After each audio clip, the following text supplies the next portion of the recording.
We in trouble, y'all. We in trouble, y'all. We got articles to get into. Multiple. It's a lot of things going on here. Paige Beckers is being rewarded by Out Sports and the LGBTQ. Look, I don't care what y'all into, but I really wish we could leave all the frustration is palpable, and it's not just casual commentary. It reflects a deeper tension within the league. The WNBA is demanding more money while continuing to operate at a $40 million annual loss, testing the patience of NBA investors who have been funding the league for decades. The question now isn't whether the league is growing, it clearly is, but whether that growth can happen quickly enough to offset its financial reality. In 2024, the WNBA is projected to lose $40 million, a figure slightly better than the $50 million initially expected, but still far from profitable. Even as sellout crowds fill arenas for the finals between the New York Liberty and Minnesota Lynx, league owners will not see a return on their investment anytime soon. Despite this precarious financial situation, the Players Association chose this moment to opt out of their collective bargaining agreement and push for a larger share of a pie that has yet to materialize. They will lose $40 million this season, and its NBA investors are growing impatient. That is a very important part to note. NBA investors are growing impatient. The NBA investors own, I believe, at this point, 50-60% of the league or something like that. And here it said, while the WNBA is growing sellout crowds for the finals between the New York Liberty and Minnesota Lynx, the league's owners will not be making a return on their investment for the foreseeable future. Things get even more complicated with the WNBA's recent $2.2 billion media rights deal over 11 years, starting in 2026, an average of roughly $100 million per year, up from the current $60 million. On paper, it looks transformative, but the owners see it differently. After years of subsidizing losses, they now face players demanding locked-in revenue-sharing percentages before the league even turns a profit. Consider the business model for a moment. Investors who have collectively lost hundreds of millions are being asked to commit to giving away a larger slice of future revenue that may or may not materialize, all while still covering ongoing losses. The WNBA will lose $40 million, a bit better than the $50 million forecast and reported by several media outlets months ago, but it's still a loss. Now, this was in 2024, and it was said that they lost money in 2025. So, with these WNBA, the WNBPA, they continue to demand more.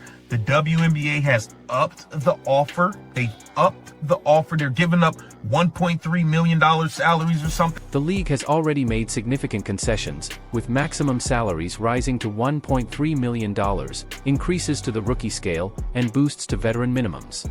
The entire salary structure is being elevated at a time when the league is still operating deeply in the red. In contrast, Caitlin Clark stood out at Team USA camp by using a word no other WNBA player has publicly embraced: compromise. She spoke about playing more games, demonstrating their value, and finding middle ground, essentially acknowledging the financial realities that everyone else seems determined to ignore. Bigger revenue sharing, and the owners are looking at it like, we are continuing to lose money, but now we're going to be giving out even more. They feel like they have compromised. Caitlin Clark said at Team USA camp, we need to play basketball.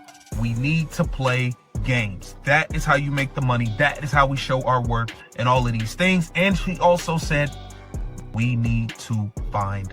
The WNBA's expansion plan adds another layer of complexity. The league aims to extend both the regular season and playoffs to generate more revenue. More games mean more ticket sales, more broadcast inventory, and greater sponsorship opportunities. On the surface, it makes sense, but there's a critical issue that hasn't been discussed publicly. Early reports suggested the league might start its season earlier, potentially clashing with NCAA March Madness and the Women's College Basketball Tournament, the very pipeline that produces top talent. Players like Caitlin Clark and Paige Beckers built the fan bases they brought to the WNBA through these college programs. By risking fan interest in the college game to expand the professional season, the league could be sacrificing long-term talent development for short-term revenue, which isn't a sustainable strategy. Set to expand its regular season and playoff schedule to generate more revenue. Now, I'm also wondering about, I know early on, the WNBA was talking about moving the season up and starting earlier and possibly interfering with NCAA March Madness with training camp and all of that stuff. I wonder where they truly are with the WNBA's ownership structure further complicates the financial picture.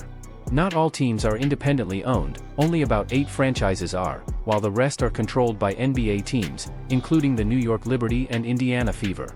This means revenue-sharing negotiations aren't with a single entity but with multiple ownership groups, each with different financial priorities and levels of investment. As a result, the league can't simply offer a larger revenue share, since it only controls a portion of the league's overall economics. With so many stakeholders involved, the structure itself inherently limits flexibility at the bargaining table.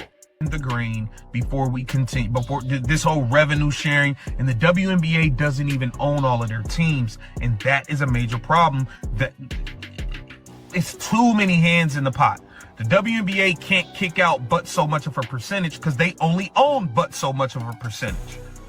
It's only there's like 8 teams maybe that are independently owned. A bunch of these other teams are owned by WNBA teams, like the New York Liberty, like the Indiana Fever.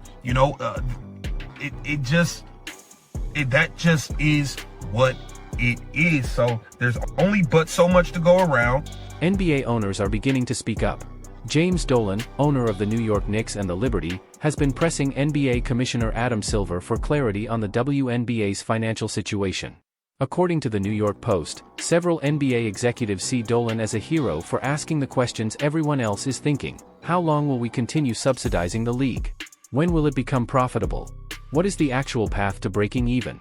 Silver hasn't provided clear answers, creating growing tension. While financial reports are shared with the NBA and WNBA boards of governors, some executives believe the numbers are being consolidated with NBA finances in ways that obscure the WNBA's true financial picture. It says there's a bunch of owners who see Dolan as their hero for pressing Silver on these questions, but Silver not giving any answer. The NBA team executive said WNBA financials included detailed reports on revenue and expenses are shared with both the NBA's and WNBA's board of governors. NBA spokesman Mike Bass told the Post, declining to comment further. This is what BS, and they are consolidating it with NBA financials. The team executive said by consolidating numbers, you don't have to break. The accusation is serious. Some executives suggest the WNBA may be cooking the books by consolidating its finances with the broader NBA numbers.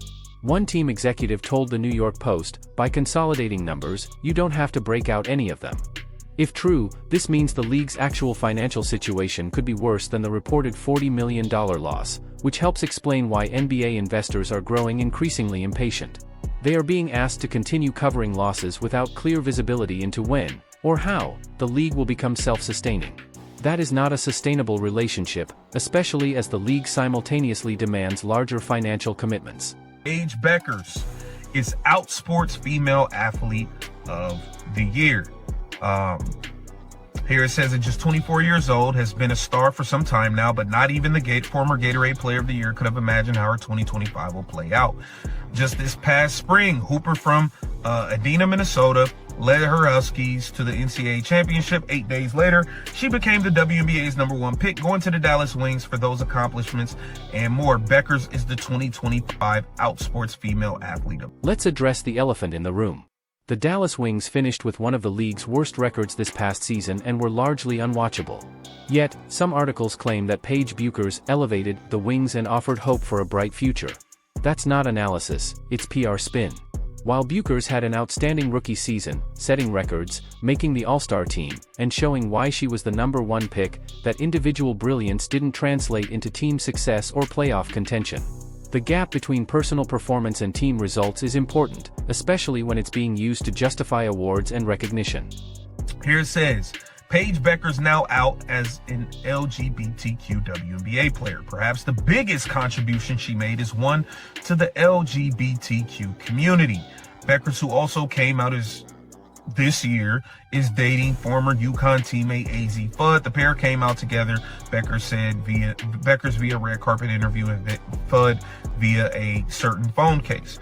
While the WNBA has a history of out players, it is noteworthy that the couple has come out at such young age.